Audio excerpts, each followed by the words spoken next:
গতদিন মিরপুর হোপ মার্কেটে গিয়েছিলাম, সেই ভিডিওটা আপনাদের সাথে শেয়ার করেছিলাম। অনেকেই জানতে চেয়েছেন আপু কী কী কেনাকাটা করলে অবশ্যই কিন্তু জানাবে। আজকে কী কী কেনাকাটা করলাম তারই আপডেট দিতে চলে এসেছি। আশা করি আমার কেনাকাটাগুলো আপনাদের ভালো লাগবে, সাথে আপনারাও যদি এর মধ্যে কিছু কিনতে চান সেই সম্পর্কেও ধারণা পাবেন। আসসালামু আলাইকুম, কেমন আছেন সবাই? আমি এশা, ওয়েলকাম টু স্টোরি অফ এশা। কোথাও থেকে কেনাকাটা করে এসে আমি প্রথমেই সব জিনিস একসাথে মেলে বসি, বাসার সবাইকে দেখাই, দেখো আমি এইগুলো কিনেছি, এত কম দামে কিনতে পেরেছি, কেমন হয়েছে জিনিসগুলো। আমার কাছে না খুব ভালো লাগে। আপনাদের কাছে কেমন লাগে কোনো কিছু কেনাকাটা করে এনে ফ্যামিলির সবার সাথে শেয়ার করতে? আমি আর মা গিয়েছিলাম, সব কিছু এনে প্রথমেই বাবাকে দেখাচ্ছিলাম, সেই ফাঁকে একটু ভিডিও করেও রেখেছি আপনাদের জন্য। বাবা মা আজকে সকালেই খুলনায় চলে গেছে। এই যে সোয়েটার দুটো দেখছেন, এ দুটো কিনেছি আমার ছেলেদের জন্য। আমি সবসময় আমার ছেলেদের বেশিরভাগ ফেড টাইপের কালার পরাতে বেশ পছন্দ করি, আবার কালারফুলও পরাই। তবে আমার কাছে কেন জানি মনে হয় ছেলেদেরকে ব্লু, হোয়াইট, অ্যাশ কালারে যতটা মানায় অন্য কালারে এতটা মানায় না। এই 3টা সোয়েটার কিনেছি আমার 2 ছেলে আর আমার বোনের ছেলের জন্য। যখনই কিছু একসাথে কেনাকাটা করি চেষ্টা করি ওদের 3 ভাইয়ের জন্য একই রকম কিনতে। আর এই যে পিঙ্ক কালারের সোয়েটারটা দেখছেন, হুডিটা আর কি, এটা আমার বোনের মেয়েটার জন্য।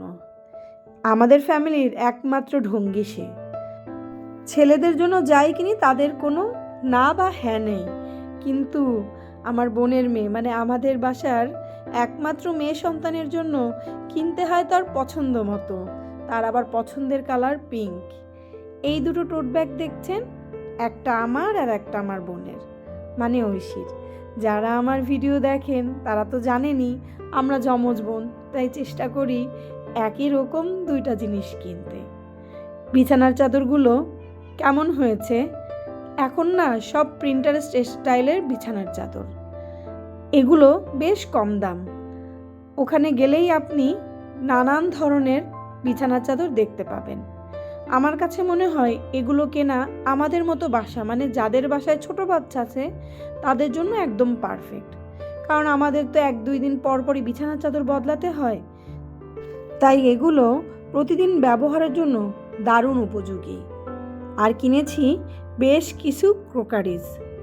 আমরা যেতে যেতে প্রায় বিকেল হয়ে গিয়েছিল, আরও কিছু কেনার ইচ্ছা ছিল, রাত্র হয়ে যাওয়ার কারণে আর পারিনি।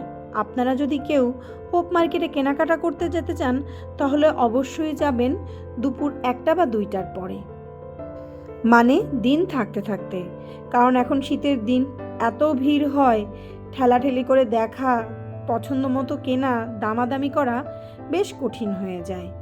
এখানে বেশ কিছু ক্রোকারিজ কিনেছি আমার বাসার জন্য, আমার বোনের জন্য আর আমার মায়ের জন্য। এই সার্ভিং বোলটা কেমন হয়েছে?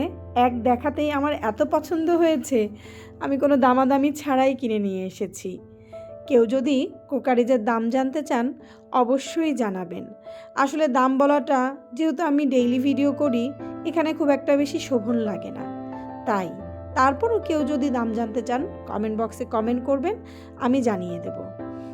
এই যে বাটিগুলো দেখছেন, এর 6টা বাটি নিয়েছি। এটা নিয়েছে আম্মু, কিন্তু আসার পর আমার এতই পছন্দ হয়েছে, মাকে বলছি আমি তোমাকে 100 টাকা বাড়িয়ে দিচ্ছি, প্লিজ তুমি আমাকে এই সার্ভিং বোলগুলো দিয়ে যাও। আমার মা বলছে না না, যাই কিনি সেটাই তুই রেখে দিস। 3 পিস দুটোর কালার কেমন হয়েছে? দামটা এত রিজনেবল ছিল। মা গ্রামের বাড়িতে যখনই যায় সবার জন্য কিছু না কিছু নিয়ে যায়, তাই কেনাকাটা শুরু করেছে। এগুলো ঈদের জন্য, ঈদের আগে আরও কেনাকাটা হবে যেগুলো ব্যাগ ভরে গ্রামের বাড়িতে যাবে। এই বাটিগুলো আমার ছোট বোনের জন্য, এখন এনে মনে হচ্ছে পুরো সেটটা আনলেই ভালো হতো, এত সুন্দর লাগছিল। এই বোল দুটো আমি কিনেছি সবসময় বাসায় ব্যবহার করার জন্য। যাই হোক, আমার কেনাকাটাগুলো কেমন হয়েছে, সস্তায় বস্তা ভরে যে কিনেছি তা আপনাদের কাছে কেমন লাগলো অবশ্যই কিন্তু কমেন্টে জানাতে ভুলবেন না। এটা পরের দিন সকালবেলা খুব ভোরে উঠেই বাবা মা চলে গেছে। মনটা একটুও ভালো লাগছিল না, শুয়েছিলাম। উঠে বারান্দায় এসে দেখি এত ঠান্ডা, মানে বাইরে তাকানো যাচ্ছে না। আর গাছের ফুলগুলো দেখেই তো বুঝতে পারছেন রোদ নেই বলে তারা ঠিকমতো প্রস্ফুটিতও হতে পারেনি।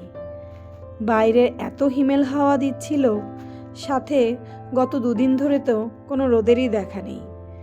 হঠাৎ ঢাকায় এত ঠান্ডা পড়বে ঢাকাবাসী মনে হয় বুঝতে পারেনি, কারণ আমি নিজেই কত বছর ঢাকায় আছি, ঠিকমতো মনেই করতে পারছি না এত ঠান্ডা ঢাকায় লাস্ট কবে দেখেছি। চলে এসেছি রান্নাঘরে, মাসের একদম শেষ, সব কিছুই বাড়ন্ত। তাই কিছু জিনিস গতকালকে আনিয়ে রেখেছি, হাজবেন্ডকে বলেছিলাম, সে নিয়ে এসেছে।